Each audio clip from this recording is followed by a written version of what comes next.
J'étais catholique fervent. Le Seigneur m'a guidé parce que j'ai cherché de tout mon cœur la vérité.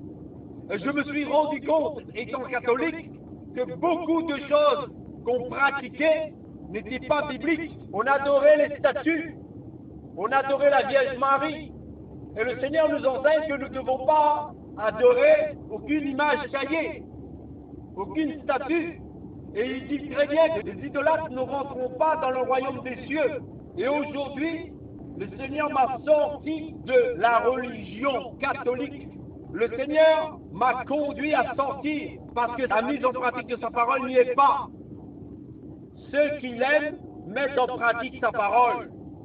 Et aujourd'hui, je ne suis pas dans une religion, je n'appartiens pas à une dénomination, j'appartiens au Seigneur Jésus-Christ. Et je rends grâce au Seigneur pour sa parole et son Saint-Esprit. Ce n'est pas se rendre à l'assemblée ou se rendre au culte une fois par semaine, non. La vie chrétienne, la vie d'un disciple de Christ, c'est tous les jours rendre un culte à Dieu. Et rendre un culte à Dieu, c'est faire sa volonté, c'est mettre sa parole en pratique, c'est l'adorer, c'est le rendre gloire par notre vie de sanctification, par notre façon d'agir, de parler, par notre façon de nous habiller. C'est ça, rendre un culte honorable au Seigneur. Le disciple de Christ ne pratique pas une religion.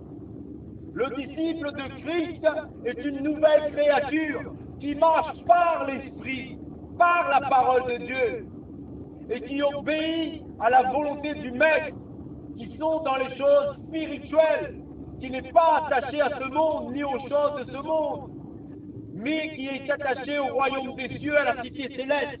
Aucune religion peut nous conduire au salut. C'est seulement la foi en Jésus-Christ, un engagement total dans le Seigneur, en appliquant sa parole, en faisant ce que le Seigneur nous demande. C'est seulement comme cela que nous sommes dans la volonté du Seigneur.